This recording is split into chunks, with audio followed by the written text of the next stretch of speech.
Өчигдөр буюу 9-р сарын 21-нд E-Mongolia системээр дамжуулан хүлээн авах боломжтой лавлгаа тодорхойлолтыг нотариатаар гэрчлүүлэх шаардлагагүй болсон талаар мэдээлсэн. Тэгвэл нотариатчдын зүгээс уг шийдвэрийг дэмжиж байгаагаа илэрхийллээ. Өөрөөр хэлбэл тогтмол биш хаанаг гэрчлүүлдэг лавлгаа тодорхойлолтоос үүдэж нотариатчдын нэр хүнд сүүлийн саруудад унсан гэдгийг онцлож байлаа. Тодорхойлбол 74 тонны лавлгаа тодорхойлтыг заавал нотариатаар гэрчлүүлэх шаардлага болсон. Үүнд иргэний үнэмлэх, жолооны үнэмлэх, оршин суугаа газрын хаягийн бүртгэл, нийгмийн даатгалын шимтгэл төлөлт, төрсний гэрчлэгээ, гэрэлсний батламж гэх мэт олон тооны бичиг баримт багтаж байгаа. Харин өнгөрсөн хугацаанд дээрх тооны лавлгаа тодорхойлтыг заавал нотариатаар гэрчлүүлэхийг шаардаж, иргэдэд хүндрэл учруулж байсан. Дээрх шийдвэрээс үүдэж нотариатчдын хийх ажил багасж, зах зээлээс шахагдах эрсдэл үүссэн гэх мэдээллүүд гарсан. Үүнд нотариатчдын танхимын ерөнхийлөгч хариулт өглөө. Legal info гэдэг хуулийн сайтаар ороод нотариат хэрэгжлүүлсэн хуулбарыг хайгаад утсан бол хуулийн зат бол байхгүй. Гэхдээ мэрсэр одоо төрийн байгууллага албаагчд бас энийг нэгж байна.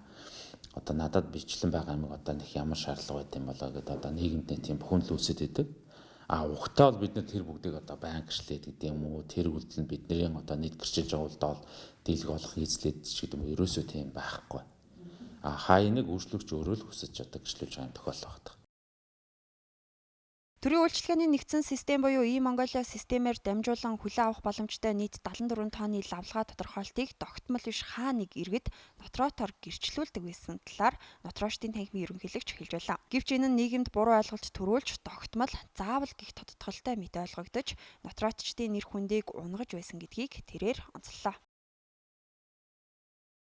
Та гар утсаараа E-Mongolia систем нэвтэрж ороод тэн дотор таны иргэн өмнөхний лавлгаа гэсэн материал байх юм бол тэрийг та төрийн байгууллага юм уу төрийн албан тушаалд өгөх гэж байгаа бол энэ тохиолдолд нотариатаар гэрчлүүлэхгүй юм байна л гэж ойлгох хэрэгтэй. За бид нь эргээр хүлээж авсан. Угаасаа ингээд нэг байнгын батлуулаад байдаг тийм төм үйл бол нэгдүгээрт биш.